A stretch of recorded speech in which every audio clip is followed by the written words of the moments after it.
हे गंगा बहे जमुना बहे सरजू बहे तीनों तीरा बेनी बहे तीनों तीरा बेनी बहे। हे जाही घटिया उतरेलन महादेव अपनी साजन ले ले अपनी साजन ले ले।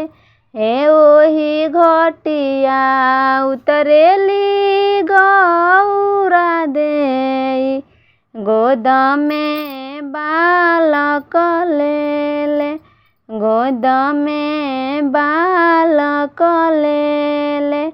हे ओही घटिया उतरेलन श्री रामचंद्र अपनी साजन ले ले अपनी साजन ले ले। हे ओही घटिया उतरेली सीता देई गोद में बालक ले ले गोद में बालक ले ले। हे गंगा बहे जमुना बहे सरजू बहे तीनों तीरा बेनी बहे तीनों तीरा बेनी बहे।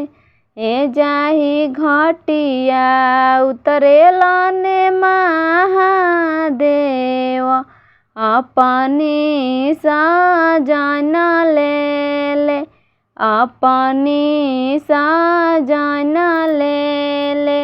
हे ओही घटिया उतरेलन कवन सेवका अपनी साजन ले ले अपनी साजन ले ले। हे ओही घटिया उतरेली कवन देई गोद में बालक ले ले गोद में बालक ले ले। हे गंगा बहे जमुना बहे सरजू बहे तीनों तीरा बेनी बहे तीनों तीरा बेनी बहे।